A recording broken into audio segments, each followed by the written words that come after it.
We begin our meetings with public comment. Speakers would have 2 minutes.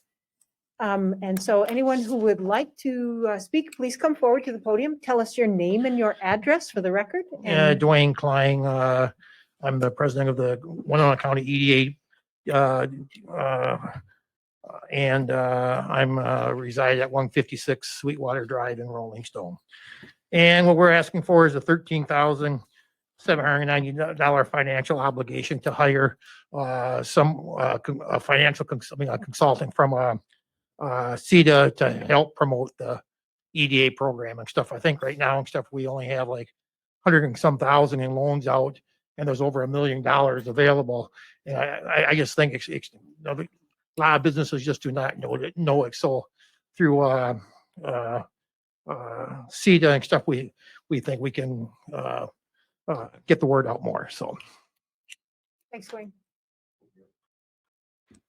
Does anyone else have a public comment to make? Please step forward to the podium. Tell us your. First, before you time me, I'd just like to thank you all for coming here in this weather. Because I didn't have a fun drive, and I know a lot of you are out in the country. Same to you. Yeah, Thanks. thank you. Thank you. Amy Cordry, 26006 County Road 9, Winona. And I am requesting clarification from Ms. Sonneman, the Winona County Attorney, regarding the matter of which organizations I can belong to that will allow me to become an engaged citizen for Winona County. Since the county board meeting in January, it appears I will not be allowed to act on my citizens' rights to become a part of Winona County's government due to my membership in a specific organization. Regarding the recommendation for the members of the board not to engage in discussion of a pending lawsuit, I understand that. That certainly makes sense. However, refusing to be allowed to be considered for a position in my local government based on membership in an organization appears to make me a victim of government overreach. I look to Ms. Sonneman to clarify if the legal advice the board was given included refusing consideration of LSP members for positions in Winona County government. It's a yes or no. And I thank the members of the board for their time. Thank you. We do not interact during public comment period, but thank you for your comments. Is there anyone else who would like to share a comment with us? Hi, and thank you for hearing me. My name's Tim Ahrens, 12969 County Road 31, Altura, Minnesota. When I watched the January 25th Winona County Board meeting, I saw something I never thought I'd see in Winona County. First, I'd never seen a candidate for an advisory board brought to the podium for public interview. I wondered, is this broad practice or was it targeted? Secondly, I had never seen a member of Winona County Board explicitly attempt to disqualify a candidate for committee based upon their personal associations. This is clearly a new precedent. Pending litigation was the excuse, but not all applicants were questioned. And the applicant who was questioned wasn't asked about their involvement in or connection to any pending litigation. They were simply asked about their association with one group, Land Stewardship Project. Transparency is something this board strives for, and the public deserves to know. Is there both freedom of association and freedom of civic involvement in Winona County? If there are any groups or associations whose membership may be disqualified from participation in their own government, the county should list these organizations in writing and provide a reasoning as to why their members are being shut out. January 25th was a sad day to live in Winona County. I humbly request greater. Thank you. Is there anyone else that would like to speak to the board at our public comment period? Please step forward. Good evening, everybody. I'm Doug Nopar, 29440 County Road 17, a constituent of Commissioner Ward's. I was on the staff of the Land Stewardship Project for many years until my retirement in December of 2020, and I am a proud member of the Land Stewardship Project to this day. Tonight, I want to say that the ability for a community member, any community member, to advocate their views to a public official is at the core of our democracy. Moving forward here in Winona County, let's focus on the facts. Too often the last several years, the facts of our organization's involvement and interactions with Winona County officials has been distorted, and that needs to stop. Among the members and staff of the Land Stewardship Project, we've not done anything outside the bounds of what is legally and morally allowed. So instead, we invite you to join with us to rebuild our soil and protect our water. And maybe you want to make the county motto, our new motto on our billboard going up Highway 61, which says, "Don't farm naked, plant cover crops." Help us create a strong local foods economy. Help small and mid-sized farms be profitable. Help our rural communities thrive, and that includes fair wages for all.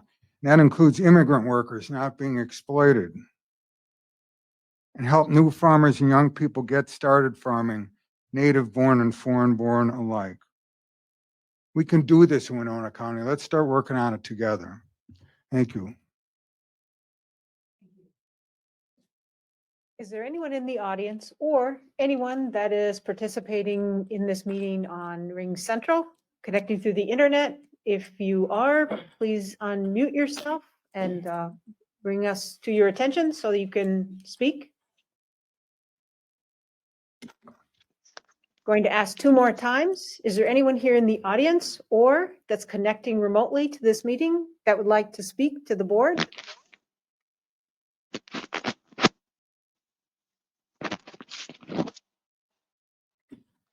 I'm going to ask now for the 3rd and final time. Is there Commissioner anyone? Meyer, this is Yeah. Travis Peterson. I wish to speak, please. Thank you. Go ahead, Travis. I apologize. My children are playing basketball right outside of my office. Tried to get them to stop. Travis Peterson, 55 Shady Oak.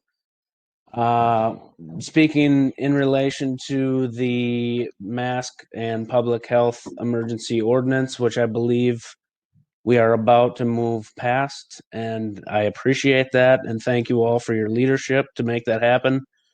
I would, however, like to ask that you guys postpone indefinitely the motion that is currently tabled on that public health ordinance. Thank you.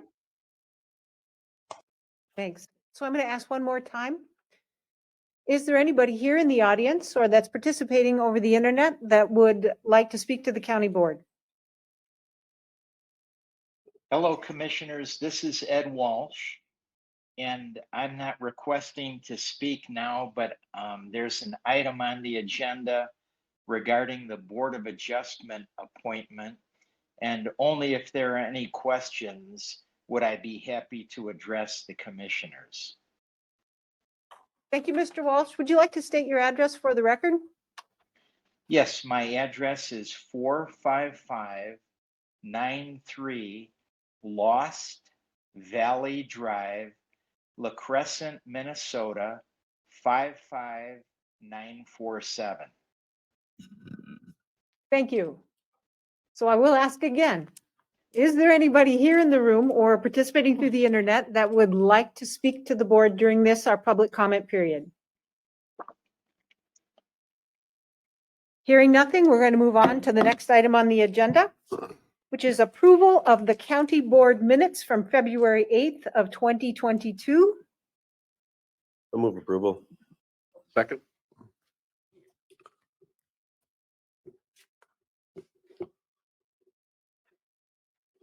Okay, is there any discussion? Hearing none, would all those in favor of approving these board minutes from February 8th signify by saying aye? Aye. Anyone opposed? Motion passes. Our next order item of business is to acknowledge the receipt of approved committee minutes, and there is one committee set of minutes. It's from the Economic Development Authority from October 28th of 2021. Move to accept. Second.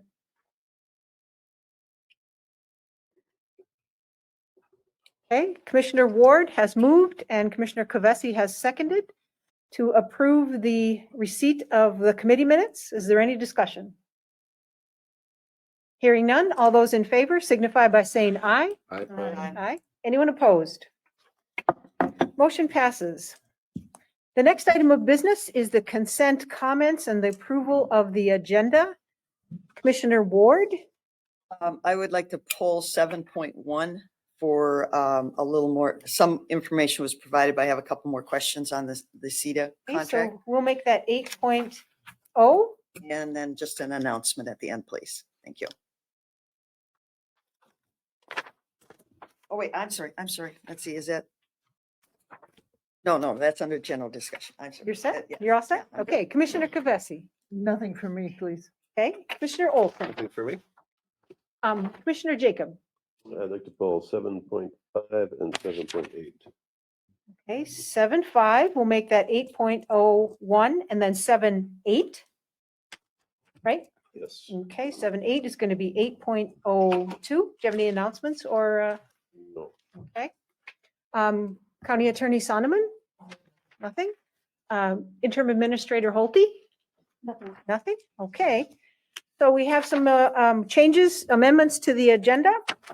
I think I'd be looking for a motion to approve the modified agenda. So move.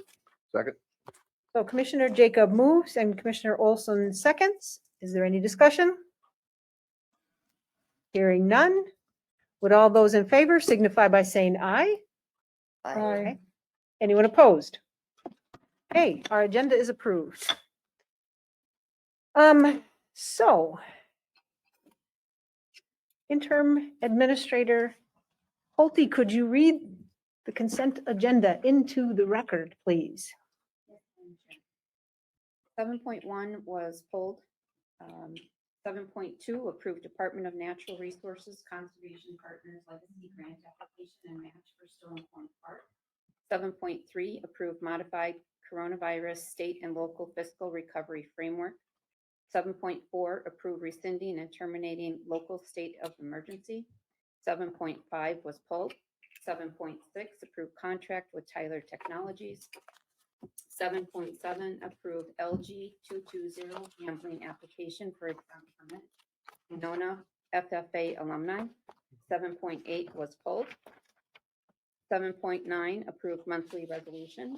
7.10 approved 2022 to 2023 State of Minnesota County Child Support Program Interagency Cooperative Agreement covering administration of child support, establishment of paternity and medical support liability programs. 7.11 accept certificate of performance and authorize final payment for SAPs 085 609 019, 085 612 031, 085 615 022, and 085 617 027. 7.12 approve resolutions and agreements for state local bridge replacement program grants for CASA 7 and CASA 27 bridges. 7.13 approve resolution and agreement for County Road 129 traffic signal replacement project. 7.14 award bid for CASA 7 and CASA 27 bridge replacements on Icon Constructors. 7.15 approve proposals with Marco Technologies for network refresh.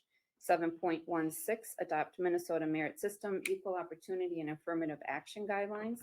7.17 approve renewal of State of Minnesota snowmobile safety enforcement grant for 2022 to 2023. 7.18 approve 2021 restricted and assigned reserves, and 7.19 confirm payment of disbursements.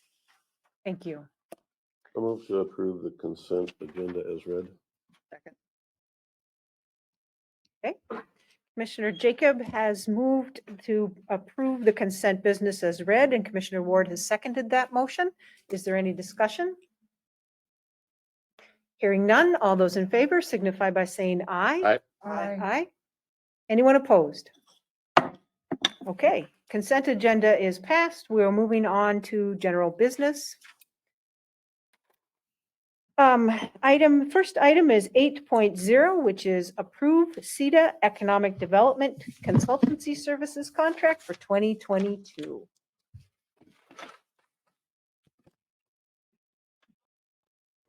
Okay, I see Ms. Qualley, and I thank Mr. Klein for coming and explaining just a little bit. I did read in the meeting minutes that this was discussed back in October. So 2 days a month. Is the emphasis going to be on the revolving loan program, or is this just a general awareness? I know at 2 days a month, it will be challenging to see significant results. I'm hoping not, but I think that may be difficult. So is the emphasis going to be on gaining ground? Because I did see through our restricted funds and everything, and I think Mr. Klein indicated the EDA revolving loan fund is as of the end of December was, some like 1.2 million, but we only had, and I'm not sure, we only had $23,871, but that doesn't include the outstanding loans that are current. I'm not sure what that expense was in revenue. Ms. Qualley, would you like to respond? Okay, so we've had a bunch of things bundled together here, Madam Chair and Commissioner Ward. So the contract for professional services from CETA will work on building partnerships and to expand our revolving loan fund capacity through work on the website, through work on interconnectivity with SMIF, with other cities, and with particularly the private sector and those that may have an opportunity to do value added or expansions to their businesses. Their ability to be slightly more connected and out in the communities certainly exceeds ours. To your point about 2 days a week, you will note from the minutes of the EDA over the last year that the EDA is planning to recommend 1 day a week for 2023's budget. Exactly because of your point. How much can be achieved 2 days a month? Certainly much more than can be achieved at present. Because other than holding the strings of the meetings together, conferring with the chair and receiving guidance from the board, or rather the authority, I find that that is a time constraint. Now, of course, it's a time constraint, and I want to be respectful to the group of volunteers that are there. I keep in very close contact with the existing loan holders. There's not too many of them because most of them retired their loans because of the floor of 3% interest rate. It was ahead of time. So normally we would be managing quite a few more loans, but because interest rates got so low, they could find cheaper money at banks, and they have to work with banks anyway because they're the primary loan holders. We're the gap finance people. But that being said, there are people out there that we can connect with out in the county and businesses, and the honey producer that's expanding that I talked about earlier. I mean, I don't have time to go talk to him to find out how's it going. I mean, you're now raising small bees for homeowners that want to have some honey on their site. Is there equipment? Those kinds of things are just falling through the cracks. I can't do anything more about that. Lou is over allocated with septic because septic inspections have gone up a lot. Every time we permit a new parcel, there's a sale. So we're scrambling, and we want to do it the credit that the county deserves and that county's business people deserve. And we believe this is a great opportunity to do so. And it was part of the budget that the county board approved. With the budget, so you've got 13,790 for wages. Have you? And I know there's very specific rules and when the EDA was started as to what the monies can be used for. So are we okay in wages? Do we have a budget for advertising and things like that? And then or are we restricted to using that money because it came from the state and the Fed through FEMA? Are we allowed to use that money? No. That money is only for loans. It's not to pay CETA. It's not to pay part of my salary, and it's not to pay advertising or anything else to manage the loans, which we have through the finance department, the loan management package. So the 13.7 is local. It's coming out of the 01 levy fund for economic development. So there's two pots of money, the one that we're managing the money from, and the one that the money is churning and only interest is going in and loans are going out. That's it. And that is very tightly controlled. So again, I guess I didn't go back in the budget. Did you allow something for advertising or other expenses other than wages? Whatever is in there is extremely modest. Again, we're dipping our toe in with this, but the goal in the 2023 budget is to have the help 1 day a week so that we can increase the effectiveness. So, there's going to be a honeymoon period. I thought it was 2 days a month. You're saying- This is 2 days a month, but we want to shift in 2023 to Oh, 1 day a Okay, week. so I'm we're sorry if I trying didn't 2 speak days per quite month. correct. Okay. all right. So, but for a get to know each other period, to be able to, work with that individual and to expand our capacity, our website, our marketing materials, building those relationships with the banking community, and even with the individual EDA members to a greater extent, is going to take a little bit of time. So I don't, the year could be eaten half up with only 2 days a month, before we can, get really rolling with things. So as much as I'm opposed to adding expense where I don't need to, because we've chopped a lot of things in a lot of areas, this is one I think that will help us get further faster. So I appreciate the board's approval for the actual contract, which has been approved as to form by the Assistant County Attorney Paul Ellison for the EDA. And last question then, in the past, they have, CETA has done hourly contracts based kind of like on project. And is this because they just want to stabilize a person's pay? That they know that they've got the staff paid for so many hours versus an hourly contract based on a project? We did not ask them for project-based work. We asked them for generalized help that is written out in the contract, which includes working to obtain additional loans, working in collaboration with the cities and businesses of the county, and working on the website. So if we wanted project-based at an hourly rate for a project that would not be able to be accomplished by the individual that would be working 2 days a month, I'm sure that CETA could accommodate us and provide hourly.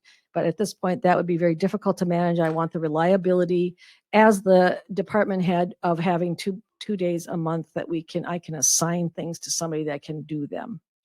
And then, I'm sorry, you triggered one more question. So being said that, we weren't competitive, interest rates are down to nothing, so the EDA at, I think was 3% and you went to 2%. Are we still at 2% loans? So our floor is 3%, not 2%. Okay. We don't have any loans at 2%. Oh, you Banks. discussed it, I think, yeah. We discussed going to that, but the recommendation, Mr. President, I believe. With the rates going up and stuff, we just felt that 3%, 3% was going to be a decent rate, and I agree with that.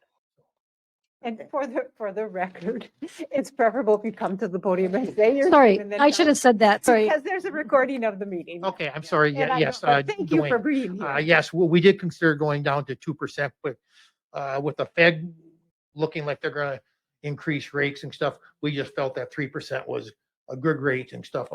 Still No. seems high to me. I mean, the feds haven't gone crazy yet. No, but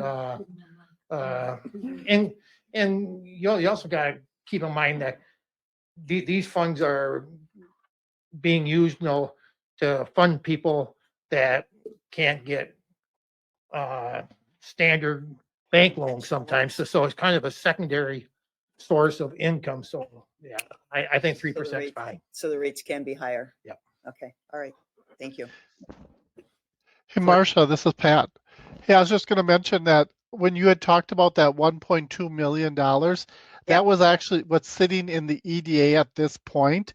And the 23,871 is what we think we're going to collect in interest for 2022 on the loans that we have outstanding at this time. And I think there's 3 loans, if I'm not mistaken, that are outstanding. Okay, it says revenue and expenses and they're the same figure on this chart. I think the 3 loans total like 100 and some thousand, 130 some thousand. If I remember. Yeah, but that's the revenue we think we're going to bring in this year, and those loans could be for multiple years. Okay, all right, thank you. Yep. Or did you, But can we Yeah. spend the interest? Can we spend the interest did you on want to staff? increase the budget for advertising? Well, I'm just saying, I mean, if you're not competitive to start with, what are you advertising? And what are you trying to drum up if you're not competitive? You got to be competitive in today's world. But if you're saying they can't get money conventionally, then they pay a higher rate. But Other gap financing programs are at 6%. Right, 5 and 6%. So yeah, and they're 3% seems reasonable. Mr. Jacob, am I right? You have a question? Yeah, so my concern is I guess with the expansion, well, potentially expansion of government here.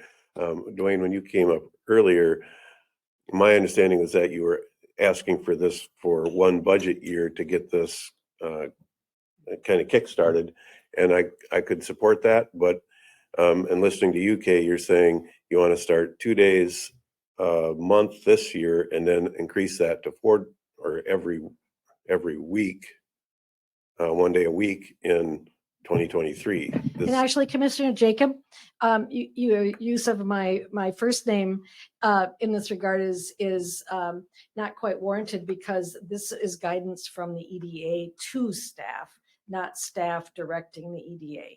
The EDA has requested, as Commissioners Olson and Meyer will attest, that we move the budget to that from trying it for 2. But as staff, I'm happy to administer whatever the county board and the EDA tells me to do, and I'll certainly do that in this case as well. So Commissioner Jacob, if everything goes the way you want, you won't be here at this time next year. You'll be at the state legislature. But if you are here, or even if you're not, if there's someone else in your seat, would you be more comfortable if whatever happens in 2023 also comes back in front of the board? Right. Well, of course it would. Well, we'll be in the budget. Yeah, okay. I don't want to approve an ever expanding program. I see the need for this year, and I can support a 1-year budget increase to kickstart this, but to then create a burden into the future with it, I don't support that. Well, with all due respect, the burden was created in the department when the county board eliminated a $68,000 supervisory position that handled all things with economic development in the county. So when that happened, the program basically crashed. And so holding the strings together is quite a different thing from having a thriving program that provides the benefit to business owners in the county. And of course, to your point, Commissioner Jacob, this is only a 1-year thing, and it's budgeted for 1 year. And it, despite conversations with the economic development, I'm sure that President Klein here would be the first to tell us that it would be under discussion as to whether it's succeeding and what direction he would like to recommend to the board. I agree. Okay. Motion to approve. Second. Thank you. Thank you. Okay, there's a motion by Commissioner Olson and a second by Commissioner Kavesi to approve item 7.1, which is now 8.0, approve the CETA Economic Development Consultancy Services Contract for 2022. But point of clarification, it is just for 2022. Yeah. I guess I didn't understand if we're going to do any kind of advertising or anything. And I'll look to Ms. Holte, is there a line item in the EDA portion of our budget that covers those expenses? Because you don't redo, you mentioned websites, you don't redo websites free. There's a cost to redoing websites. So do we have items? I mean, and unfortunately, we can't even probably spend the interest to do those things. No. I mean, we can't spend those dollars to do. So as I said, did you want to increase that number to put some No, I don't want to advertising in there? increase it. I want clarification. You know, you can come up with all the great ideas, but if you have no money to implement them, what are you trying to do? Right. And, Ms. Pauline, I have not discussed. okay, so that's something that, We well, already have a website.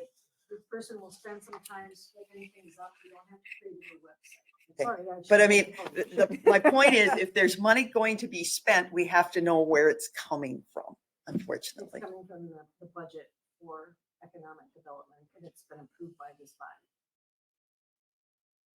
Is there marketing or recruitment expenses in there? Or was the concept that the county, like our department, would be doing that? To hire that position? No, this individual is going to do that. Okay. Yeah, it wouldn't come through us. It would come through EDA. But we'll monitor that. Okay, thank you. All right, so is there any further discussion on this agenda item? Hearing none, would all those in favor signify by saying aye? Aye. Aye. Anyone opposed? Okay. Motion passes. Okay, so we will move on to item 8.01, which is prior 7.5. Approve interim administrator employment agreement. It is on page 46 of our packet. Commissioner Jacob, you had pulled this item? Yeah, so I'm looking at the number of 168, 872, almost $169,000. And I'm wondering, isn't that significantly above what we're offering the position to pay? And I feel like we either need to adjust what we're offering on this position moving forward, which I had suggested last time around when we didn't get an applicant, or this needs to be adjusted. I mean, I believe in being fair, but to me, fair is whatever average is. And this is above, quite a bit above what we were paying, and still it's above what we're even offering for the full blown when you're hired on as county administrator. And I understand there's extra duties and so forth and so on, but I can't justify that number unless we're adjusting the administrator salary moving forward.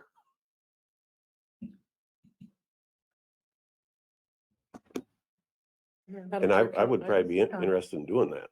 Attorney Sonneman. So I've worked with interim administrator Pulte talking about this, and as I indicated, actually the agenda item was prepared by me, but it reflects the administration submitting it here. And as the chart indicates, one of the attachments, it indicates that the average of comparable counties is indeed 168. That's the. Isn't that above the top of what we were offering though? I'm not sure what the county was offering because I didn't really look at that, but 160. 160. Was the top. Yeah. Yeah, so I mean, I can't justify that. well, I'm Offering, not sure what went into that 160 other than if that was the actual amount that I think. significantly higher than what we were paying the last administrator. That was last year. Yeah, and So, this is changes. again, the methodology is the same that's used for, well, in. We were doing the hiring in January of 2022, and we didn't get, we only got to 160. On the very top end, if you were gonna have to start somewhere between, I don't know, was it 140 to 160? And you could get to 160 if you met every performance measure after you took the steps. So I mean, to start that much of a percentage, that's like, I don't know, was that 5% higher than, I'm just grabbing the number out of the air, but 10% would be 16,000. So yeah, to start that much above the highest number that we were offering just last month, I think we need to readjust what we're offering for this position moving forward, or else this needs to, the maximum this I could get to would be 160. I mean, because it meets every qualification to get there, but I can't get above that. So at this, I can't support it. I'll vote no. Bessie? Yeah, when I read this item, I mean, the salary jumped out, obviously, but it seems to me that what we're doing is Ms. Holte is performing two of the major positions. One is the interim administrator and one is the personnel director, both of which are full-time jobs in their own setting. So to me, that was the justification for going slightly above the average of 160. And what we do in the future on any, re-advertising or anything like that, we'll probably discuss that at that time. So I'm okay with this salary and with this agreement right now. It just seems to me that not too many people would even be willing to take on two full-time positions like that. So I'm in support of this. Commissioner Olson? I think I heard in some discussion earlier that Marine has been eating 3 meals a day here. So Yeah. I thought I saw a bed in the corner of the office. this is the new average, then Yeah. I'm going to support it. And I'm gonna agree with Commissioner Jacob that if we have to, when we repost in 5 more months, we have to look at the new average. But again, this pay reflects somebody doing 2 full-time jobs, and I hope we're buying you lunch at least. I couldn't get the board to get to 160 when we were trying to hire somebody on. I was saying, this is a market where, it's a, yeah, so, I'm frustrated that I couldn't get there then. And I think we need to look at that in the future, so. Mr. Ward, I do have a question on page 52 of our packet where it does do those other counties that, again, I don't agree that they're comparable, but we're stuck on that for some reason. It says average without. What's without? Without Winona included. Because Oh, if you without include Winona. the Okay, I county thought that you're okay, averaging, we that just throws ran off the number. ran out of stuff. Yeah.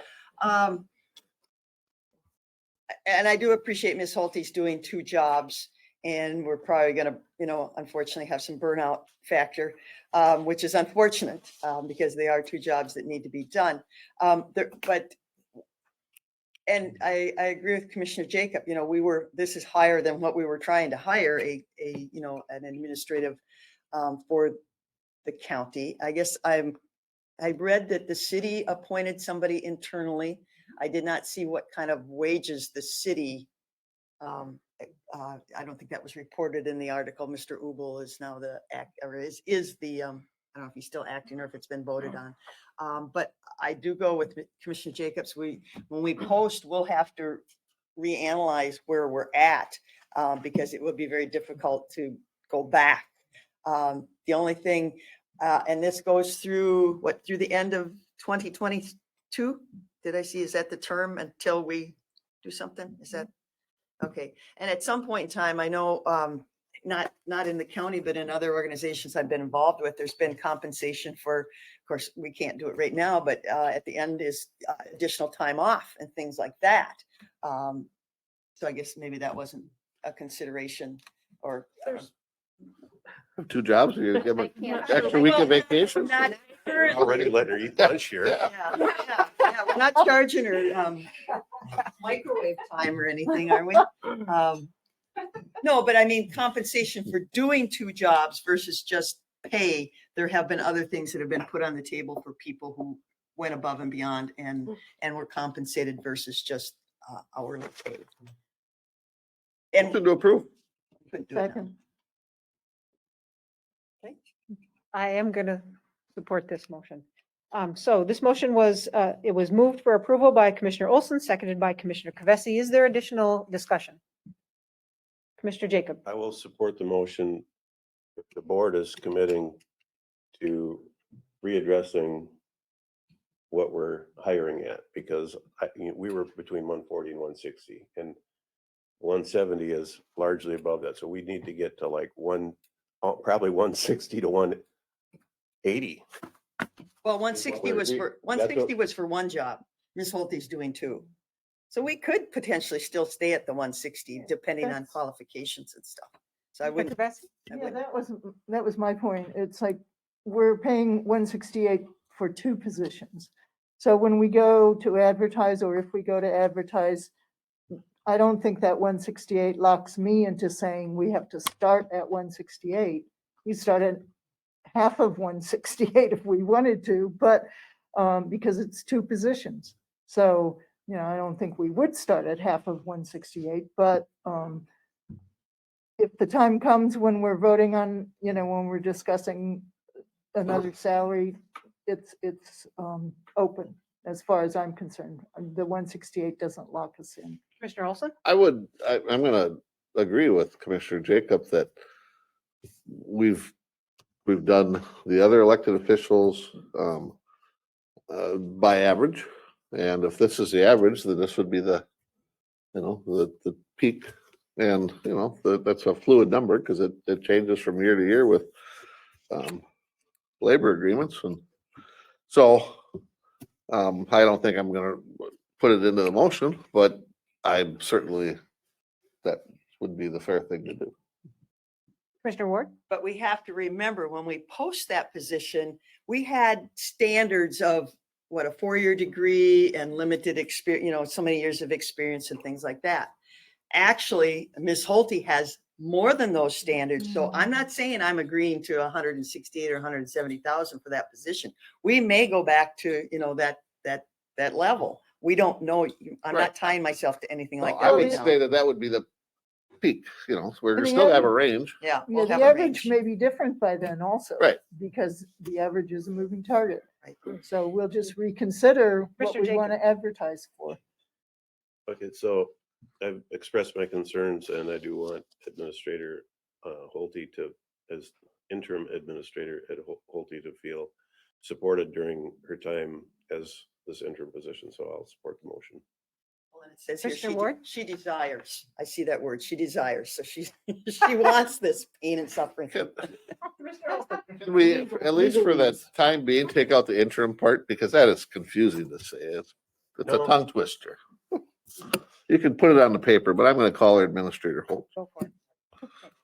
More discussion? Commissioner Ward? Well, that interim, I think the people that interface need to understand, other government entities, contractors and everything kind of still need to know that it is interim. I mean, because we haven't made that decision, and I think that's very normal to have There's it been no amendment to the motion, so Yeah. everything stands as it is. right, We're still, interim. and we're going to hire out. I mean, we're still going to go through the application process one more time. Commissioner Kavesi? Yeah, I didn't see it in the contract, but when we had our other discussion on hosting the meetings, you get a crown on your neck. I mean, I'd like to put a crown on you. Queen Yeah. for the day. Yeah. All right, are we ready to vote?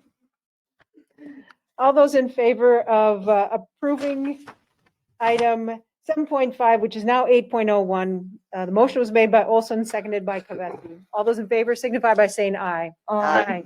Anyone opposed? Okay, motion passes. Thank you so much, Administrator Holte. All right, the next item of business is 8.02. 7.8, approve resolution to submit an application for the Help America Vote Grant. You pulled this, Commissioner Jacob? Yeah, so my concern is on page 174, the last line of be it further resolved. So this is to, in theory, improve or enhance the accessibility or security of elections. So I would propose to amend this to strike the words or security of elections. I'm 100% on board with improving the accessibility so that if people want to come in and view and see that we're running our elections transparently, I support that. But the word security of elections really, to me, could send the opposite message to the community, that we're locking things down. We're not allowing the community to come in and see what we're doing, how we're counting votes. So I'll make a motion to strike the words or security of elections. But to approve the item Well, with the modification, is that? Yeah. We don't have a motion to approve the item yet. Okay, I'll make a motion to approve the item with striking of the last 4 words of the last resolution. We have a second, so so discussion can begin. I'll second, and I have maybe a friendly amendment. Okay, but I'm wondering. I'm if- second. Yes, thank you. So we have All right, so I'm discussion. wondering, okay, so the Commissioner Jacob has moved, Commissioner Ward is seconding the motion. I'm wondering if our Auditor Treasurer Sandra Suchila would like to respond initially to this. I guess it wasn't a question, but perhaps give us a little more information about the purpose of the grant. Thank you, Board. I guess the resolution isn't for our benefit so much as for us to allow to apply for this grant, but I think you might be missing the spirit of the grant itself. The grant Winona is approved, already pre-approved for, I would say, right around $39,000 worth of funding. It's not to assist people in actually coming and viewing the election. It is to assist the county. It's to purchase equipment, to upgrade things that may be jeopardized because of antiquated technology. Right now, the only thing that I have planned for the funding is we did need to upgrade our election night reporting system. It was a system that wasn't going to be supported much longer, so we opted to upgrade all of our election equipment. It's also out there if we were to so choose to replace our very outdated auto marks.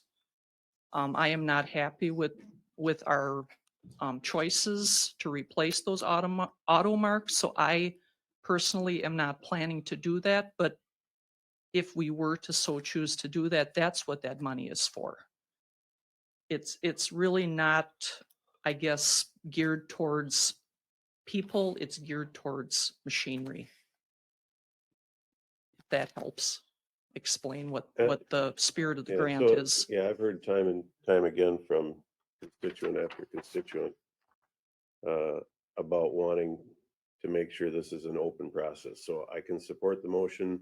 If we need further equipment, the money's there. If it enhances accessibility, but if it in any way, the security means keeping the constituency out of the process, that I don't support that. No, and absolutely not. The security portion is upgrading of outdated equipment, the mechanical things that we need to do to run an election. I You guess can apply for it without those words in there, right? I guess we'll see. I mean, I do not know if they will approve the resolution as you're proposing that we amend it. Oh, does this like, oh, Commissioner Kavesi has asked for the floor. Yeah, I just, when I read this, and saw accessibility and, security, to me, this is all like during the vote. Some of the things that Commissioner Jacob is talking about are the issues that might come up after the vote. The public might want to view the process or whatever. So when you talk about accessibility, that's where you're improving the voters' ability to participate. You're upgrading the equipment, you're making more polling places, I don't know, whatever. And when you're talking about improving security, you're not limiting who can review the process. You could be talking about improving the education of the poll worker, those kinds of things. So I looked at this as something that happens during the, before and during the voting process itself. So I'm in favor of the resolution as it stands. I would not remove those words. Commissioner Olson has asked for the floor, then Commissioner Ward. I'm not going to support the motion strictly because I think it might jeopardize the grant. So, I mean, if the grant that Masukla has presented and the resolution is worded as such, then I'm going to support it as worded as such. Commissioner Ward? Okay, question regarding that. Was this boilerplate language sent to all counties? I was afraid you're going to ask that. And that's okay. And is it time sensitive? We meet again in early March. Is it time sensitive? They've already given me one extension. Okay. All right. As far as is it boilerplate, something tells me it's probably based on a similar resolution that I put in front of the board in December for our Vega grant. And it might even go back as far as 2 years ago when we did the upgrade to the ballot counters for because we're already on the Vega 3 grant. I believe it might be the language I used in the Vega 2 grant. Okay, all right. And again, we're talking what these terms mean to us. So enhance accessibility and security. And I know there's a lot of people watching elections, and enhancing accessibility, does that mean more undisclosed mail-in ballots, and all this stuff, but I think there's people at a higher level going to be scrutinizing that. And I don't see anything in this resolution, and we could create something ourselves after this and send to the Secretary of State, is the transparency of our elections. I think they're talking about security of elections, but I think there's a great number of the public that wants transparency and they know that it's done. And I understand you're saying this is for equipment. So maybe we can craft another resolution, send it to the Secretary of State that we want these things to be highlighted in through his office because he's charged with elections in the state of Minnesota. Perhaps Commissioner Ward, you'd like to have an additional board action at some point with that. Yes. Okay. All right, so I am also in agreement with Commissioner Olson. I'm not going to support the change to this resolution. I'd be open to approving it as it was written in the first place. Is there additional discussion? Hearing none. All those in favor of passing this motion as it was brought forth by Commissioner Jacob indicate so by saying aye. Aye. That was with the change. With the change, yeah. Aye. All those opposed? Nay. Okay, that motion fails. I'll make a motion to pass it as is. Second. Okay.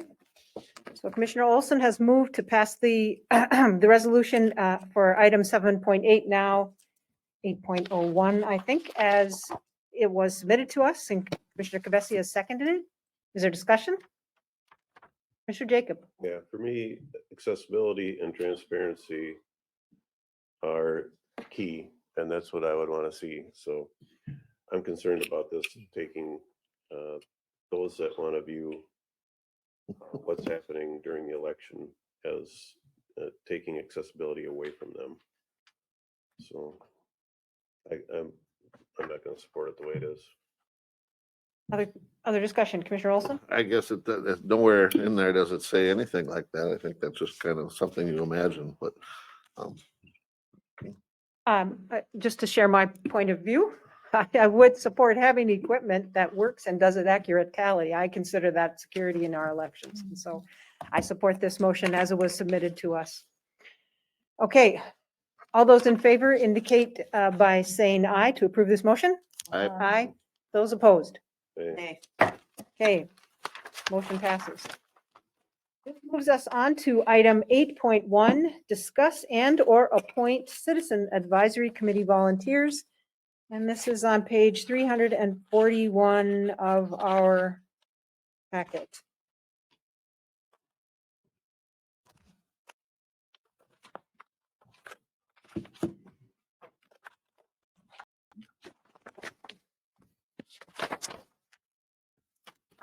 Madam Chair, Yes, if the board would allow, I'd like to, at this time, respond to some of the comments made during the comment because it goes directly to some of the decisions, particularly with the Board of Adjustment position. Attorney Sondland, I will allow it. First of all, the Board of Adjustment, the qualifications for that are simply certain residents. And if you look at 5.3 of the Winona County zoning ordinance, it only lists that they have to be residents of portions of the county outside the corporate limits of municipalities, and one member shall also be a member of the Planning Commission. So there's nothing in there as far as qualifications beyond that.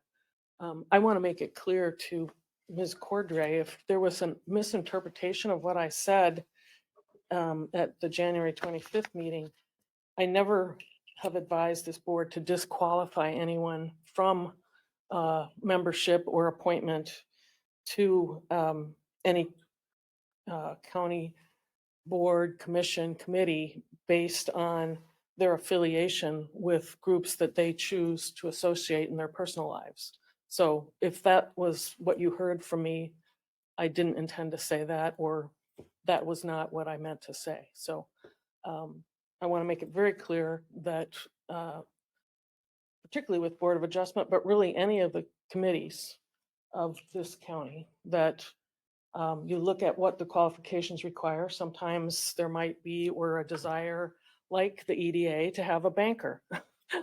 But for the Board of Adjustment, simply the zoning ordinance only says there should be certain residents of certain parts of the county. So I just want to make it clear to the board. The other part I want to state that may have been discussed, or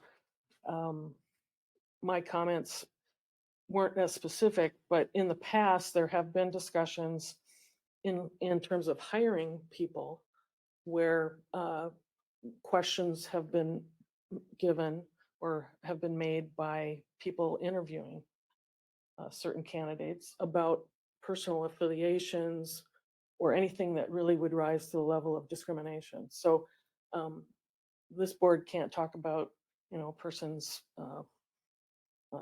race, and I think we've gone over that pretty well, but there are certain things, and I went over a very old memo that I did back in 2011, but I think I've reviewed that with you in the past, but just avoiding any kind of discriminatory.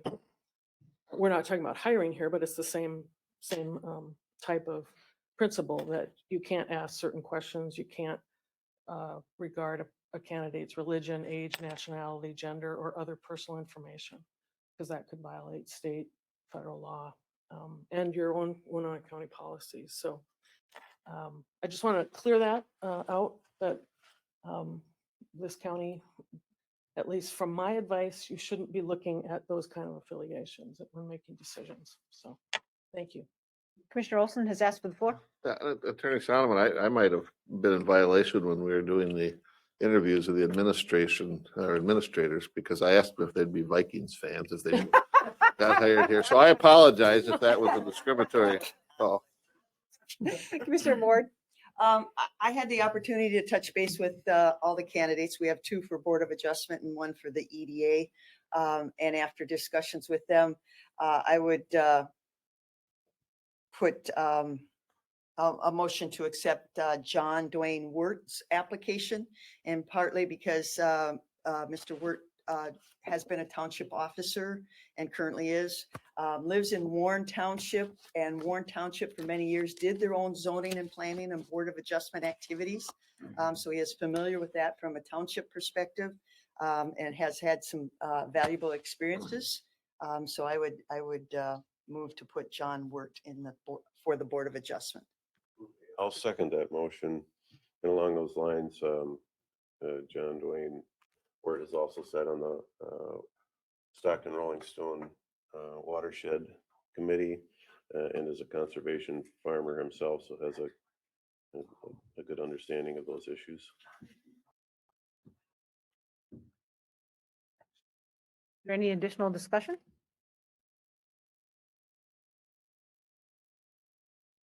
Hearing nothing. We would be voting on this. Commissioner Ward has voted to appoint John Dwayne Wirt to the Board of Adjustment, and Commissioner Jacob has seconded that. All those in favor signify by saying aye. Aye. All those opposed signify by saying nay. Nay. Nay. That motion fails. Make a motion to appoint Edward Walsh. Second. Commissioner Olson has moved and Commissioner Kavesi has seconded to appointment of Edward Walsh to the Board of Adjustment. Is there discussion? Commissioner Ward. I did talk with Ed Walsh. He lives down in the valley from me. He's very willing to serve. It may be interesting because he is a retired attorney. We may have some very spirited discussions, so people understand it. I don't know that he was I don't think he was a land use attorney. I think he was a labor negotiations attorney. Very willing to serve, very educated, and has the powers of reasoning a lawyer has training. And so he should make an excellent candidate. Just is a relatively new resident, fairly new resident to Winona County. And that's why I supported Mr. Wirt. Any further discussion? Okay, all those in favor of appointing Edward Walsh to the Board of Adjustment signify by saying aye. Aye. Aye. Anyone opposed? Nay. Okay. Motion carries. Mr. Walsh is appointed to the Board of Adjustment. I see we still have a vacancy on the Extension Committee, so I would hope that staff could reopen that and that we could do some recruiting from the board to get some applicants. So, yes. Madam Commissioner Chair, Wolf. I had again, I had a chance to talk to Amber Hammernick, experienced banker, understands Southeast Minnesota and the banking and everything, and I would move to appoint her to our EDA. Second. Okay, Commissioner Ward has moved to appoint Amber Hammernick to the EDA. Commissioner Olson has seconded. Is there discussion? Hearing none, all those in favor signify by saying aye. Aye. Anyone opposed? Okay. Yeah, oh, I'm sorry. No, We are now moving on. Yeah, but in relationship to this committee, did we not have several ex officio committee members, and did somebody not, maybe I thought I saw an email where somebody was moving on. Maybe I have the wrong committee. Do we still have openings on the EDA?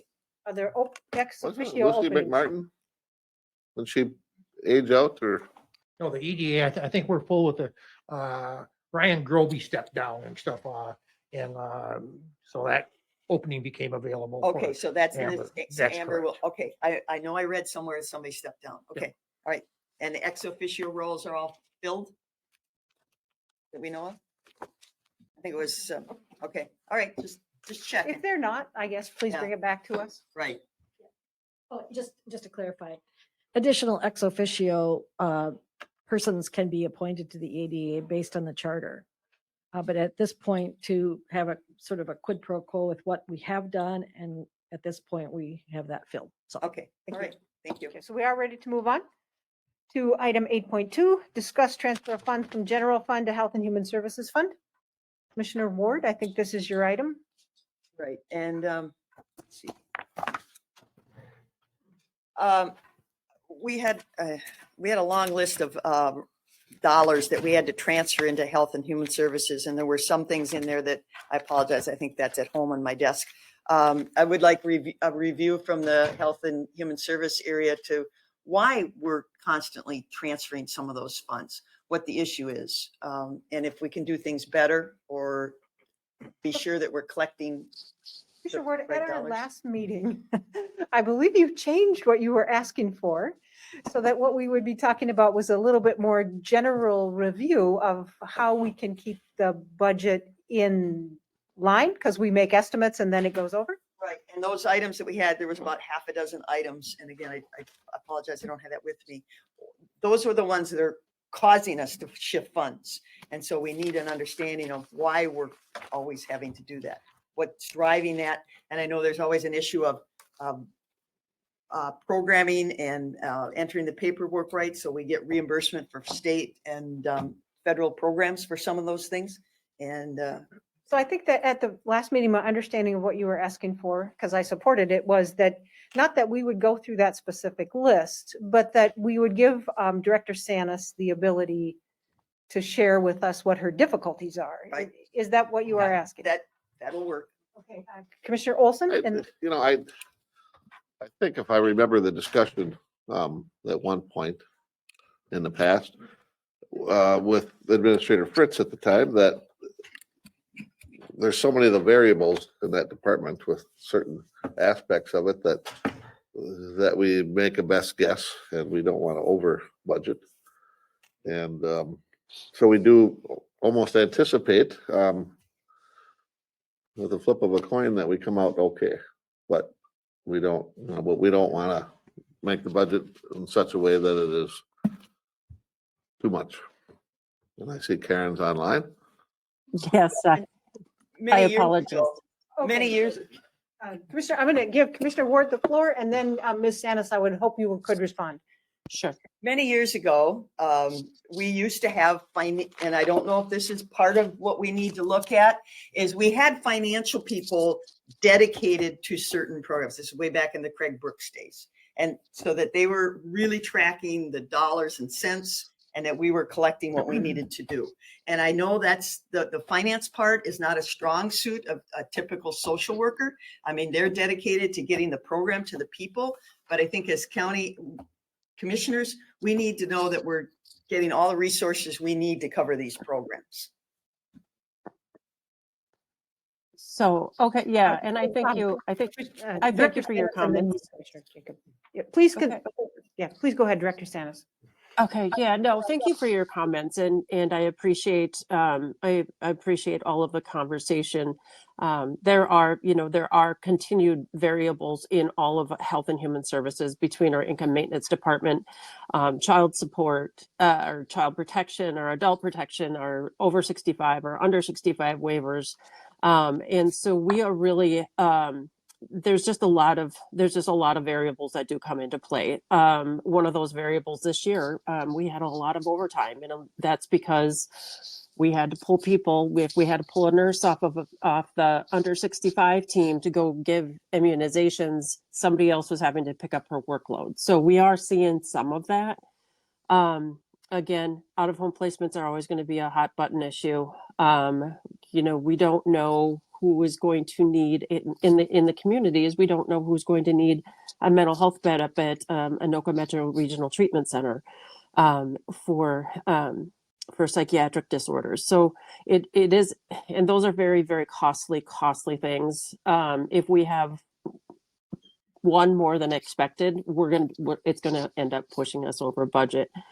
I do want to talk a little bit more because I do agree, with Marcia, your statement. We have had some frustration, I think, in my department and in Finance Director Moga's department, just trying to figure this whole thing out and what we're doing and why we're doing it the way we're doing it. And so I don't think here is the best place to have this discussion, because I don't want to throw Finance Director Moga under the bus, and I don't think he wants to throw me under the bus. So no, we don't want to do that. And so these are discussions that I think maybe we can have with Administrator Holte, and be able to maybe come to some better resolution. So I do think that there is some of that can be fixed in that area. The other place I would encourage is maybe in some of those areas where we are seeing continued increases, that we budget for those increases. Like out of home placements, I think we're consistently seeing about an additional $200,000 every year going to out of home placements. And so if we can budget, again this year for that, extra $200,000, we're going to see higher costs in the areas of what we call QRTPs, qualified residential treatment programs. They've received because they've had to go through the certification process. Now they can charge a higher rate. Those types of things that we really need to look at and really kind of forecast for. So there are areas I would like to explore more. I know it's going to be a different budget year because Administrator Holte is now going to be doing that. She and I have already had some discussions, and I've been providing her with some information just on the budgeting process, codes, what is healthcare billing, what's, where do we get our allocations, where do we get our different funding streams from, and grants, and so kind of how those are tracked. So we just have a little better idea, I think, going into this. And Finance Director Moga is really good about when we get our allocations for the year, that he gets those right away and has those and has those aligned. So I think there's some other stuff that we can do and that we can look at. Commissioner Jacob. Yeah, so, I understand Commissioner Ward's concern with this. I'll say, right when Administrator Fritz took his position, this was one of my biggest concerns, and I had lengthy discussions with him, and we've made tremendous strides in this department in that time. This is ongoing with administration needing to work hand in hand with this department. I don't personally need to have board discussions on this. I think it's being handled effectively, and Commissioner Ward, you have every right to talk with administration and get any answers you need. I don't need our board to spend more time on this, but if the rest of you want to, that's fine. I mean, I'm okay with that, but I don't need it. Mr. Ward. And I can gladly do it if you don't want to be as knowledgeable, because a lot of time when we go to the mic, when we listen into the MICA meetings, a huge part of that agenda is discussing legislation that affects all these programs. And they're advocating that we advocate to our legislators and to the Department of Human Services at the state level to change things. Well, if we don't know the ins and outs of the program, and I've been here a long time and I still don't, and it's like you say, it's always changing. I don't know the ins and outs of the program. How am I supposed to advocate a state legislator or a department head at the state level to change something? And so that's, I guess, where my frustration comes in. I can go gladly do it, one-on-one, but I think there's some real generalities that Ms. Sanis or her department people could say, hey, this area really needs some, needs some work at a legislative level or at a department, head level at the state. And so I think it would be a good time for all of us to understand it, because it's a big part of our budget. And what are we? We're supposed to set the budgets.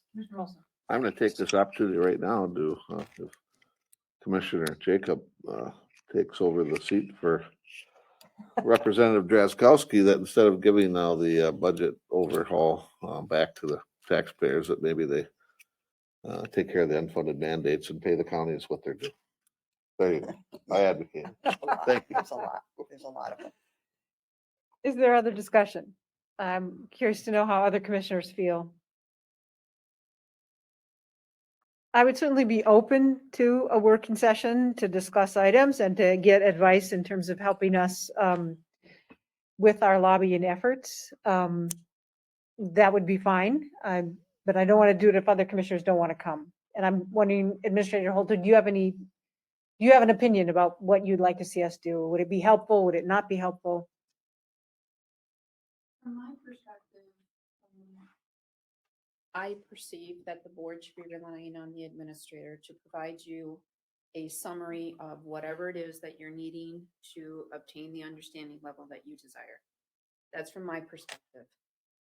You have an administrator for a reason to do the hands-on with the department heads to address whatever the needs or issues are. And that's my view on that. Any other discussion? Oh, Just to add, I mean, we've met with our representatives, senators, year after year. We sit down in the same room together. I mean, it's not like we're going to pretend that they don't know what's going on. We all know what's going on. So then we have, MICA and other organizations lobbying. I'm telling them what's going on. I think everybody knows, but if we're going to invite them back, let's be on the same page. Okay, Commissioner Ward. I've learned over the years with our particular representatives, they like very specific Winona County facts. We can say in generalities, yes, we need more money for this, we need more money for that. And they hear that. But when we can tell them that we had an increase in out-of-home placement by X number of, children, and it cost the local taxpayers X number of dollars, that tends to register much higher a level of need with them than just saying we need, the we need more money is an old story. So I guess I'm looking for maybe we just take a couple areas and get some very specific facts. What drives that budget to be out of balance all the time? What's changed, or what can we change? We have a situation with the Anoka County facility. If we can't find a home, and there you gave us hardcore numbers. We can say this is what the impact it has on your local constituents, and they seem to take that more to heart than just say, well, we need more money for health and human services. So that's where I'm coming from. Okay, so I'm sorry, is there someone else who wants to speak? Yeah, Commissioner. You can ask for that information anytime in the past or anytime in the future or currently. And I guess, kind of take a stab at the rest of us to say that we don't want to be as knowledgeable as you. I feel like I was where you are. I was there 4 years ago when we brought this budget into control. And where were you then? I think we've done a great job, especially Ms. Sanis focusing on that it's not just the services, but it's the recouping those funds, which has been done through administration. And I've had a very good, I feel like I probably have had the best grip on that of any commissioner, but I don't need it to play out at the county board level or have another discussion at the county board level again. I don't know what the rest of you do, but that's what I've done, and I feel very good about it. And I Very don't proud of it. disagree. And yes, Mr. Fritz really put us on a better track for tracking those things, and we need to continually keep that in focus. And if we don't hear from our department head, do I know it's happening? I hope it's happening. But the programs are always changing. The as Commissioner Meyer could say, when you sit in on a MICA meeting and they go into that topic area, there's all kinds of stuff being changed, programs being changed, percentages of reimbursements being changed. I mean, it's not a static area. It's constantly changing. So that's what I'm saying. We constantly need to be knowing what's going on. Mr. Olson. I'm gonna make a motion that we transfer the funds as requested under item 8.2. General. We already did. We did. We did that last We did that. meeting. We did that when we first saw it. Yeah. We've done it. This is just, do we want more discussion and more information to discuss it? Yeah. Oh, Commissioner Jacob. So I did get you that. withdraw, do you withdraw the motion? I will. Okay. Well, I didn't get a second, so it doesn't Yeah, matter. well, we didn't ask for a It second. died. Okay. It but- was, Okay. Commissioner Did it, Jacob. done it. I guess I don't quite understand exactly what the ask is right now. I think I've tried to give my opinions of what I think is here, but Yeah, so Commissioner Ward, we would need someone to make a motion. And I'm trying to figure out, is it that you're saying you would like a report at a working session similar to what we had tonight that tells us the top items that are unpredictable in the HHS budget? Yeah, some points for lobbying and our legislators and our discussions at MICA. Okay, of top items that Top are, concerns, top 5 concerns Okay. moving forward. okay. So that, Budget busters. so the motion is, do we have a report at a working session of the top items that are unpredictable in the HHS budget and points for lobbying, such as the top 5 concerns of our Director of Health and Human Services? So we would be looking for a second to this motion.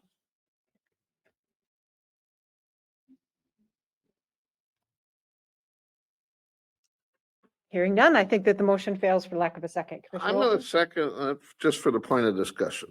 Okay, so Well, and so so I Commissioner can- Olson has okay. seconded, so now Yeah. discussion begins. Commissioner Ward. Well, I can go individually, but I've never felt that that's the best use of staff's time. I can take a lot of staff time to ask for this information, but I think it's something that the whole board should be knowledgeable about.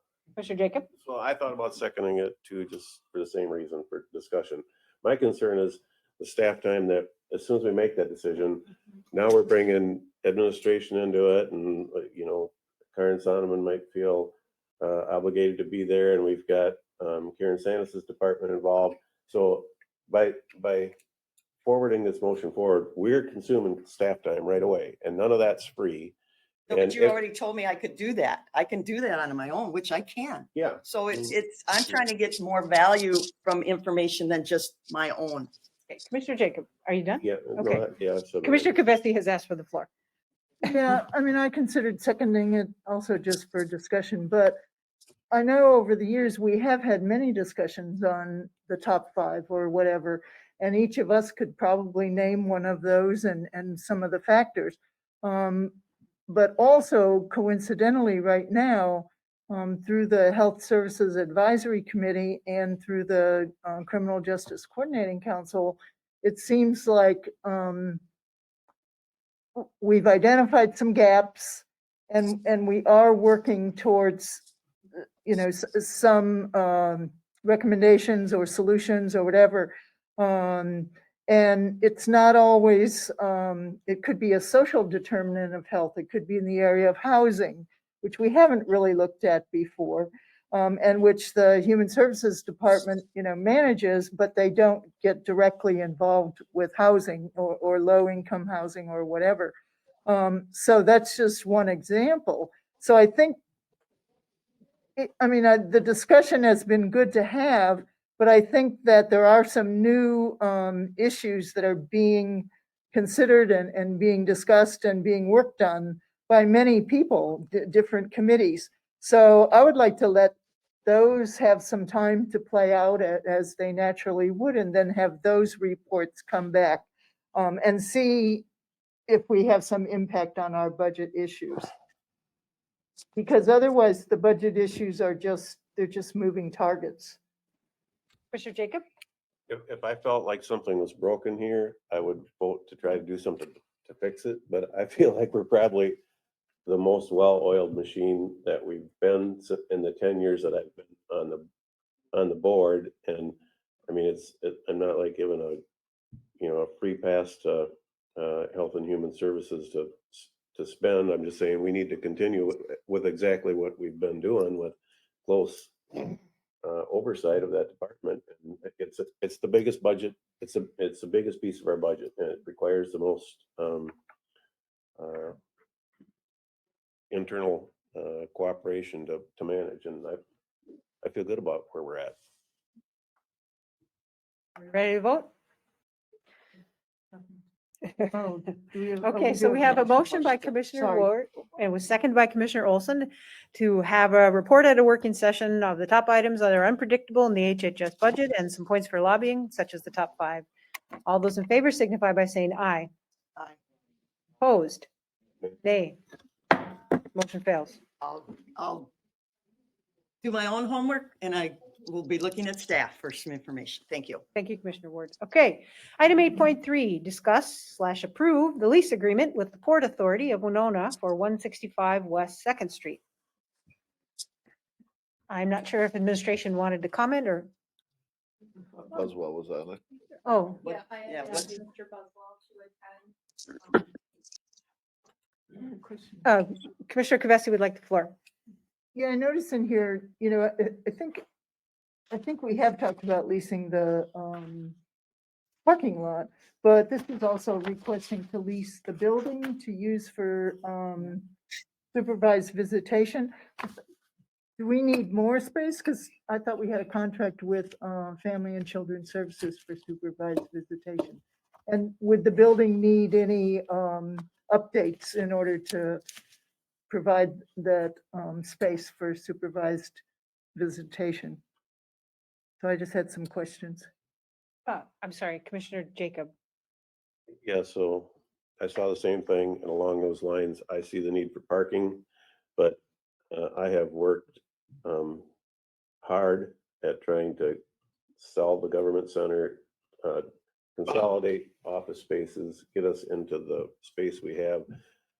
To me, I see that as going in the wrong direction. Any more buildings or I can't support anything that's got expansion of county physical brick and mortar expansion of any county brick and mortar. So Commissioner Olson, then Commissioner Kavesi. Yeah, I had, when I saw this agenda item, had talked to Administrator Holte, and I talked to Mr. Buswell last week. And I had the same concerns. Now, I understand that the lease is inclusive of the building. And I found out what the issue was with the supervised visitations. But I do have the same concerns that if all of a sudden we have that space, that it becomes, it goes from a want to a need, and what happened to the space that we were using, which probably should be discussed. Okay, can we allow Chief Buswell, I can't remember your title. You're the what manager? Captain. We call him Steve. No. Captain Buswell? Pardon me. No, Chief, you're no respect intended, but Jail administrator. Jail Administrator Buswell, Administrator Buswell, could you help us out? That's me. Can you hear me fine? Yes. Good.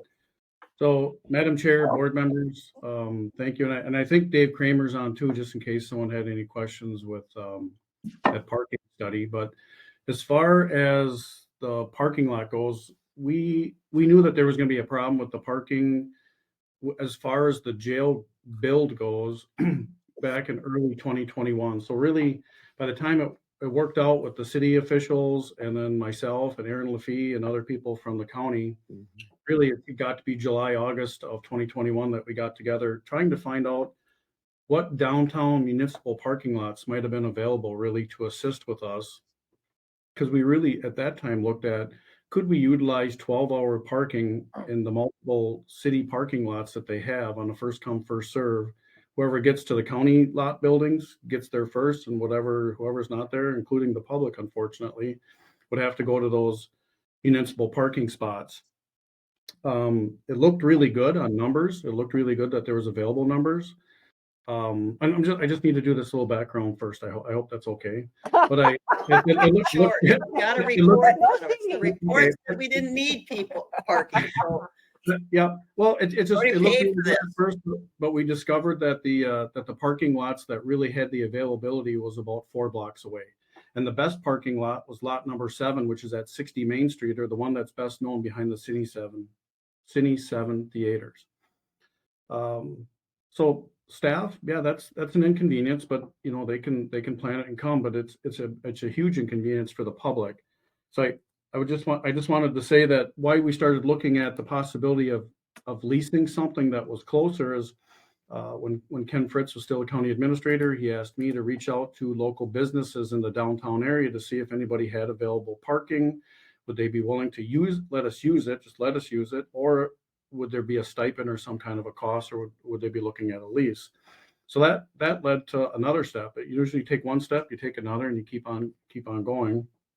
So the downtown businesses basically were full. So if it was a motel, their lots would say no vacancy. They might have had available spaces, but they left anything that was available to their customers that were coming to their businesses. So then it started, what other businesses were in the area? And obviously we know that Fastenal just built and they put up some parking lots, and then the city of Winona bought the Pro Build lot.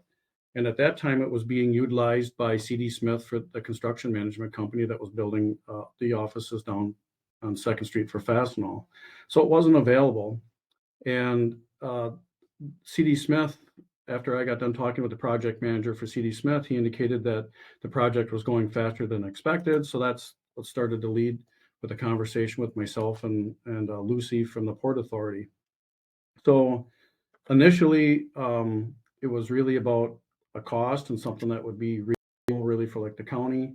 And over a long period of time, it went back and forth with that. And then it also went back and forth for quite a while for wordage or verbiage with legalities. So the county attorney's office really sort of took, well, they did. So Alex and Karen really took that over because it's way above my head, and made sure that the county was well taken care of as far as legalities with trying to lease out a parking lot. The building that's on that lot, the county has, during the negotiations and everything, the city made it really clear they're not going to give it up. We made it clear that we have no intentions on any kind of long term with that building that's located at 165 West 2nd Street, the so-called Pro Build lot. We were interested mainly in the parking. The building, the Port Authority was kind enough to allow us to use that building as part of the lease too, if we needed it and were available, or excuse me, and willing to go ahead and pay obviously electricity taxes, all that kind of stuff. So we're going to pay the taxes on that piece of property according to the lease anyways. So it gave us some availabilities for some very short-term needs for the county, because we're looking at vacating it on or before December of 20. It's 2023 in the calendar. 2023, yeah. So, because what's happening is right now we have approximately 15 to 20 workers daily that come into the jail belt. It's the smaller crew because we're at what's called winter building rules. So it takes a long time to do something because they have to heat up the ground. They have to do specialized things to make sure that the soil's corrected, that it's taken care of before they can put any kind of foundations in, and then keep the foundation that they just poured for a concrete at least from freezing for 3 days. So it takes a long time for the build. Once the weather turns, the temperature stays above that freezing, the majority of the workers are going to come on site. In the packet, it indicates that there's 80 workers. That's for sure a really good number. That's always going to be there every day. It could be very well 100 extra employees that are coming onto the site, right? So if you take 20, there's going to be 80 more people that are going to be looking for parking spots. Like I said, I think the biggest concern is that the public right now is already very frustrated coming into the county office building, talking to people at the front desk there with a lot of frustration. They're coming into the law enforcement center with a lot of frustrations, and they're coming into the courthouse, both the court security, court administrations, and other offices very frustrated that there's no parking. So one option would be to utilize this parking spot at ProBuild at 165 West 2nd. One part of the lease is that 15 of those parking stalls would be guaranteed for the city of Winona employees. So that parking spot has about 48 parking stalls in it, and 15 of those would go away. So in essence, we'd be getting a net gain of 33 parking stalls. I'll stop there for some questions there. So I think that I'm sorry, Commissioner Kavesi. Okay, so if we agree that we need the parking, you're saying the building was just included extra, kind of, we're gonna pay for it whether we use it or not, so that's why we decided to use it? We were absolutely correct. Yeah, we would have been they would have been seeking $1,500 a month building or parking lot. Okay. And they have no interest in, Oh, Commissioner Ward, I'm Yeah. sorry, and then Commissioner Jacobs. Sorry. Well, I think, so your math is a little different than mine. I saw 30 spots for the county and 15 for the city. And are you saying you're going to post them for the public? You're all worried about the public, but it seems to me that you're worried about the workers coming in. Are the workers currently now parking right outside this building that's causing a problem? So we need to post this, that we need more customer parking. We've always had that front row for quote customer parking. Are they parking in there? They're parking everywhere. They're And I saw a big red truck with a plow one day with said Buswell Properties that was in a spot too. I mean, I thought that young man could have used a hike and left it for the little old ladies that come to the building. So I caught you. But anyway, I don't think you can answer this. Is Miss Sanis there? I think the biggest concern, more concern, is where are we going with this building? Yeah, what happened? So here again, here's a question for Health and Human Services. Why are we trying to expand into a building that, as Commissioner Olson said, once you're in, you occupy, you seem to consume? And there's heat, there's lights, there's insurance, there's taxes, there's potentially a few, accessories to make it work. So where's Miss Sanis with some answers? Before we bring Miss Sanis up, Commissioner Jacob, please. Take the floor.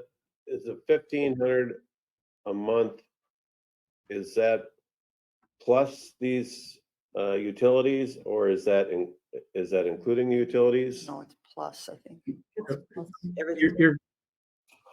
You're correct, commissioners. It would be it's not including the utilities, so it's $1,500 plus. So my understanding of the lease is that the county would be responsible for any taxes, and the county would be responsible for any utilities on the entire 165 West 2nd. And they only want to lease the whole deal as a package, parking and building together.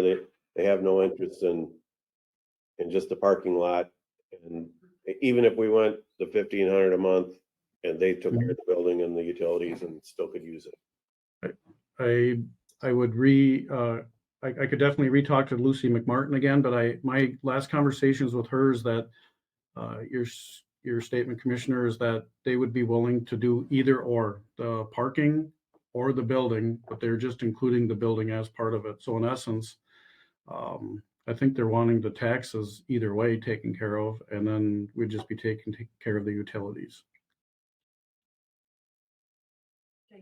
Want to ask Director Sanis to? Yeah, you'd have to heat the whole Yeah, building. I'd like to know more about the need for the use of the building. Okay. I understand the need for the parking. So Director Sanis, are you still online?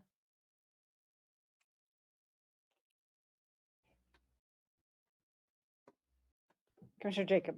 Yeah, so I'm just concerned that we're trying to figure out a way to justify, some use for the building. And then we've inadvertently expanded into another building, and then it's hard to justify. I mean, it was a lot of work to get consolidated to where we are. I can support the parking, but I don't want us expanding out into another area. Mr. Olson, do you want the floor? Okay. Yeah, just because I know I had talked to Maureen, and she had told me what Karen wanted, and I don't know if Karen's still on there. I can't see.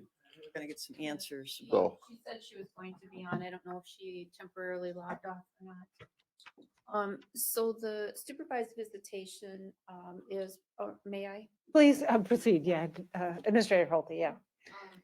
So the supervised visitation is mostly done like through FCC, or they are coordinating like at churches or different locations in the community to have the families have visitation time. So part of that would offset in cost, if you will, because right now we pay for the FCC to do those services. So if we already have staff that are spending the time, and it would be much more efficient and just right next door here, that they could do that and we wouldn't be incurring the cost with FCC. Okay, so what has changed over the years? We don't have space here. We used to do the visitations here in the county office building. When we consolidated and kind of downsized, if you will, in a sense, we don't have the space. We don't have the playroom. We don't have the big conference room where you can have the children and the families in one space. So that's why we started spending more money with FCC to get the service. So, and we went through a struggle with some employment situations with FCC. And now we've got that cleared up and we're back on track. So we're starting to do those services again. But from Karen Sandus's perspective, and I was hoping she would have been on to explain this herself. This also would be space for like Karen Bunkowski's area where they do visitations and meetings with families as well. So they would also use that space. Now, I did talk with Mr. Fritz prior to his retirement about the concern of making sure that, you know, we didn't run rapid on filling the building. And then there's the need or the perceived need to have more space indefinitely. So we understand that concern. Our concept was let's try and minimize the cost to the county by paying more for a service with FCC using our own. And I mean, $1,500 I didn't think was a bad deal for the parking lot and the building. I understand there's the insurance and electricity, etc. But we need very little equipment because really we just need like a rug, a couple of chairs, a table, bare necessities, because it's not meant to be anything more than a place to visit. You know, they'll use the bathrooms, you know, the sink to wash their hands kind of thing. But it should have very little cost. Commissioner Olson had asked for the floor first, didn't you? I Oh, don't- no. I'm sorry, I misread your hand motion. Sorry. Commissioner Jacob, please So proceed. then what's the intent at the end of the lease? We're done, we don't need the parking. Now we're used to having that much more space. What's the end game? What's the plan? Oh, that is a very good question. So Ms. Sandus and I have been having conversations and we're still exploring options. What else can we do? FCC is expensive. We need to find a better way to get from A to Z. This is kind of a Band-Aid in a sense. It just happened to be that they were willing to throw in the building, so it was like. it's an Thanks, wave it to me. opportunity. Commissioner Buswell, did you want to speak or were you waving at Commissioner Olson? Oh, I'm sorry. Right. Yeah, but confused with Jail his wife. Administrator Buswell. Okay. His wife was. Thank you. I didn't even have to go through the election process. Yeah, I know. Sorry. I was just raising my hand. 9:30. Hopefully not in a disturbance, but I just wanted to add too that once the jail build is done, obviously the new dispatch is taking and currently already taking about 50% of the old jail right now during the demolition and remodeling. But there'll be other portions of the jail, and then the whole entire annex that's downstairs will be available too. So I know Administrator Holte knows that and everything, and those options are right across the street and already owned by the county, and probably especially the annex, very limited monies to actually go ahead and remodel that. It wasn't made anything fancy, and it was designed to go ahead and change it really quickly and easily and efficiently. It's already got bathrooms and doorways and everything that meet ADA requirements. So those are a really good option for the county into the future. I do agree with what Administrator Holte said, that they threw in the building. I think it's a good option. And by the contract, they're getting it back December 2023 or sooner. If we don't need it sooner, we can opt to get out of this contract for the lease of the building and the parking. Commissioner Ward and then Commissioner Olson, if that was if I read that right. Well, but there is and again, just seeing all this, there is a renewal date of months up to June 30th of 2024. So I don't know for sure if we're just on 1 year, but aren't some of these expenses for family visiting reimbursable? Don't we get reimbursement from some source for family visits? I don't know the answer to that. Okay. We can find out. All right. And so that's, again, one of the reasons we went with Family and Children's Services a number of years ago was, okay, I'm sorry, the jail the old jail may be an option, but it was supposed to be more of an inviting environment. Okay, now, where are you going to go meet your kids? It's always going to be called the jail. And that will have a negative connotation, no matter how many flowers or bushes you plant around the door. It will still be known as the jail. So we got away from that type of thing. And we used the Family and Children's because it was a more pleasant experience for kids and parents and everything. And then security. Are we going to need to have security available when we have, it's not all, congenial visits. We don't do that now. We don't, but does FCC provide? Not security. Okay. They have a person that does the supervised. Okay, visitation. but it's in, what building are they currently using? The Hiawatha Valley? So what on daily do? Yeah, the Daily News. News building. Yeah, The but old isn't Daily that, News. isn't that part of No, it's- Hiawatha no, Valley? no, No, it's no, just there's all. Family and Children's Center. Okay, Yeah, they're okay, separate. but it's a separate building and Yes, they've yeah. done it and They have everything. separate entrances. Well, maybe we need to ask Family and Children's Services, hey, is this a contract? Can we renegotiate the contract? We actually just did the contract. It was just on Oh, That's. meetings ago. Yes. Okay, Commissioner Olson, did you ask to talk before? I am now. The word? Okay, because After- Commissioner after Kavesi Commissioner- and, Oh, go I ahead. did. He's first. So you Commi- just mentioned Okay, that. then We're in the Commissioner Kavesi, contract then with them. Commissioner Jacob. With FCC. Sure. If we use their services, yes, it states in there how much we pay. But if we use them, but we don't pay a retainer. No. So we're not paying a lease over there unless we use them. Right. And it's per session when we use them. Correct. Okay. And how much is that? Um, I mean, do we know how many we're doing in a month? what's our budget? Yeah, And how out of budget are we? well, I know that the budget, last year we spent over $300,000 for court-related services. And FCC was a large amount of that. I know that theirs was over 200,000. And how many kids? You could pull that up. How many kids or how many clients or? Yeah, I'd have to look that up. I don't know. Okay, Commissioner Kavesi, then Commissioner Jacob. Yeah, I mean, the contract does have an end date with a clause to extend it, and that's just because of the parking more than the building. I think, to me, it's been explained, the need for the building and the difference of using FCC as opposed to having a space right here, and that kind of thing. It would seem like, obviously, we can trust our administration and our department heads to use this time between now and the 31st of 2023, knowing that that's a temporary solution to find a more permanent solution, whether we go back to FCC or whatever. So I would, do we need a motion? Yes.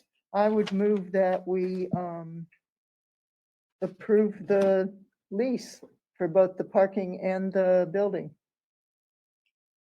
Is there a second? I'm gonna second it just for a point of just further discussion. Okay, I think Commissioner Jacob needed to speak. Yeah, I just feel like I guess it's not out of order on our agenda, but this board did not ask to, this seems like a policy of what the county does. What was brought before us was parking, and now there's this whole other piece that we're discussing about what we want the policy to be with, how we handle this whole other piece. That seems like a discussion that should come on our agenda. I can support moving forward with obtaining this property just for the parking, but what we do with that building, I think needs to come back to this board about whether that's what, I feel like that's another discussion. I share that same concern over the space. In my discussions with Administrator Holte last week, and was hoping Karen would be here to make more sense of it.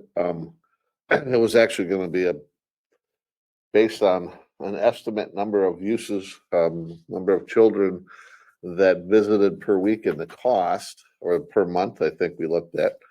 Because I wanted to know if, is it something we use once, or is it something we use 5 times, or something we do 10 times? I thought the figure was 20 hours a week. Yeah, on average, we spend about So at that rate, and what we are paying, this would be a cost savings. But I have that concern. All of a sudden, it goes from a want to a need.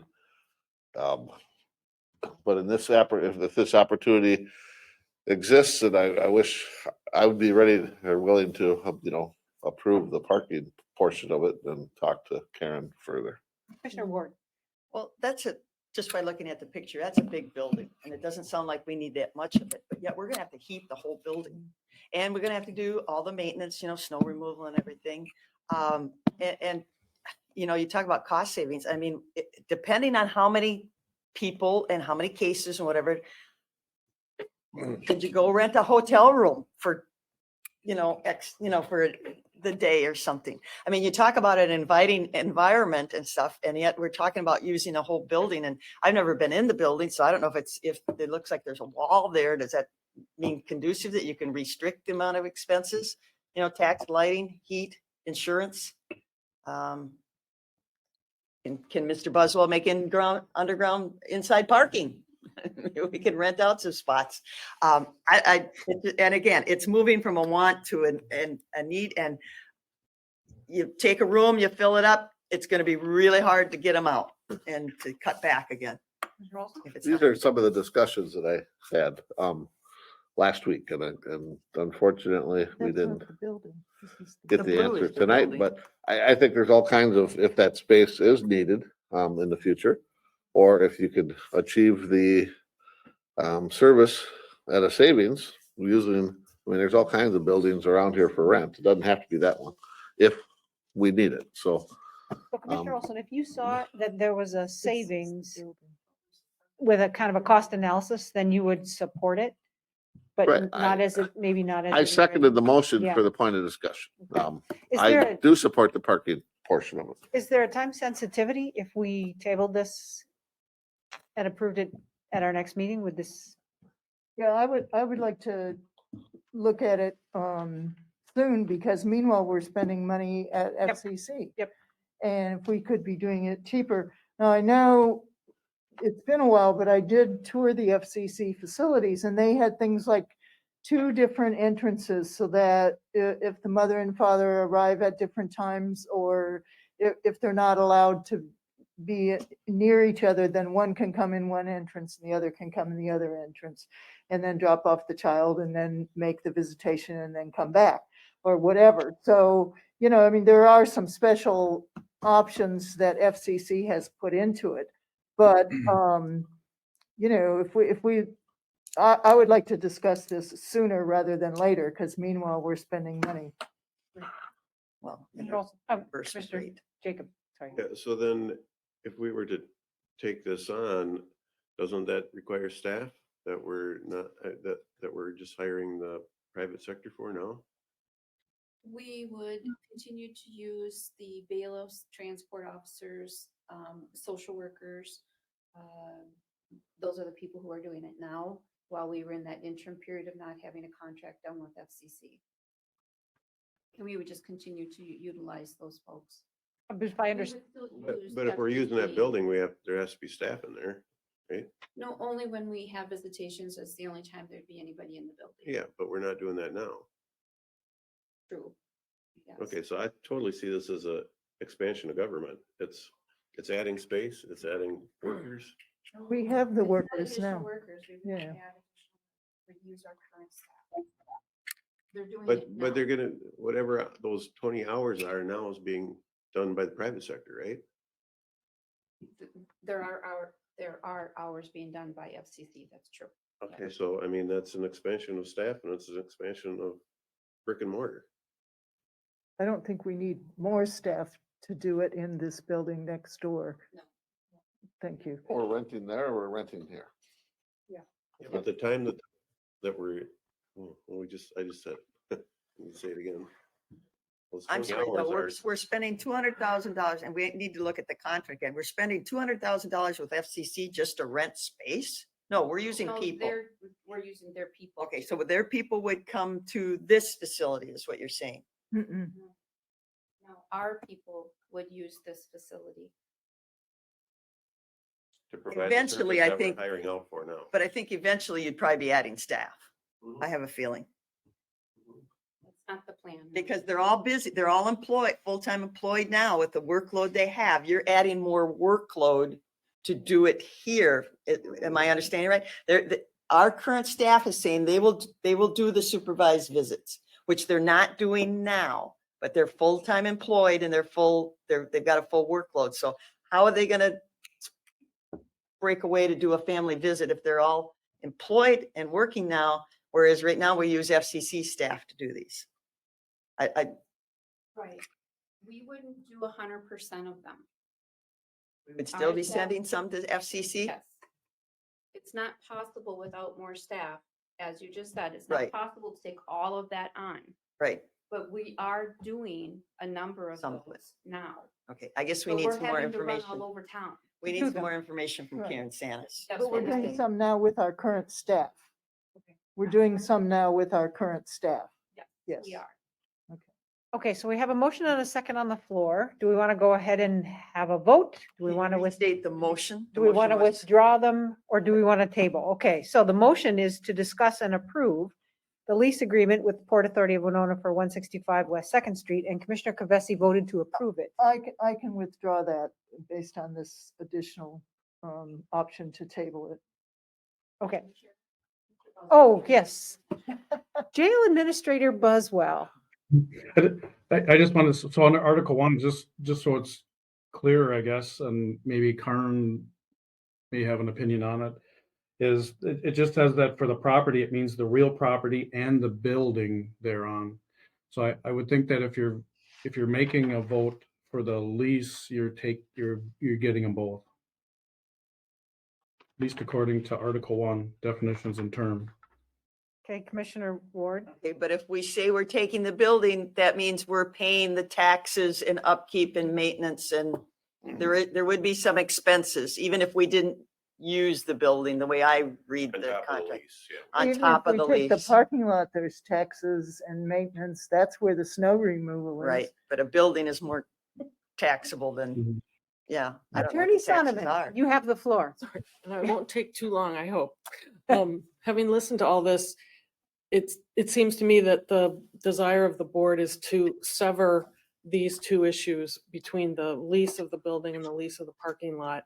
So I would advise that you wouldn't want to approve this contract as it's written, because it would approve the lease of the building as well. So we'd have to go back to the drawing board. Sorry, So do we, Captain okay, Buswell, but so we could table the topic. and- table the topic and direct staff to, if your desire is to try to sever these two and come up with two separate agreements. And I think I heard that we want to have a cost analysis. If it is truly a monetary savings, I think some commissioners are in favor of it. Okay, so do we have a motion to that effect? So moved, whatever you said. Second, whatever you said. I think you said table it Table and it get more and get more, information. yeah, And have a meanwhile, cost work analysis. to separate the lease if that's going to be an To option. separate the Okay. contracts and to Yeah. give us a cost analysis and discussion, Commissioner Ward. And I just want to appreciate the work that went into this Yeah. through the Port Authority. They're trying to make it workable for us and them agreeing to do this. No question about that. It's, you know, it's a good deal, but we don't know what the long term is with our own department usage of the building. Do need parking. Yep. Okay, so this was, the motion was made by Commissioner Olson and seconded by Commissioner Kavesi. Is there more discussion or can we vote? And We're again, voting the to table? Okay. To potentially separate the two contracts from the building versus the parking lot and to get a cost analysis on if we did use it for the supervised visitation, is it a cost savings? And, right, and I think there were other concerns about additional staff, et cetera.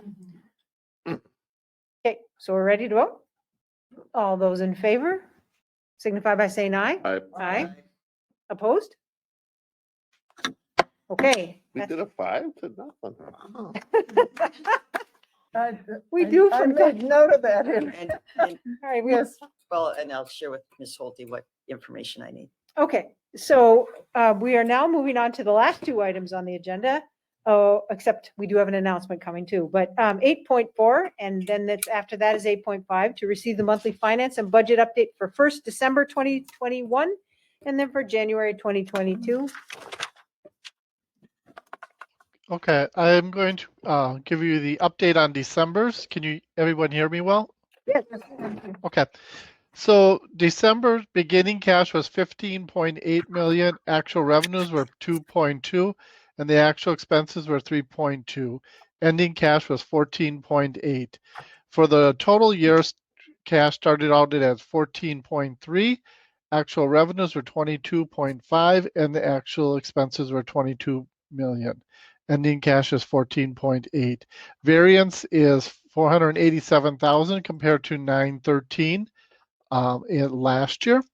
For the whole year, or for the variance for the funds that are being presented, it's $514,000 compared to $1.4 million. Any question on this document? I don't hear any. Okay, then we'll go to the summary budget. Summary budget is 18.5 million. Actual revenues are 45.4. Actual expenses are 44.9. Ending cash is 19 million. Variance is 464 compared to the $1.4 million. I will go to the summary budget. We're for December 100% way through the budget. There were a couple funds that went over the 100%. One being general fund, but the revenues were at 105.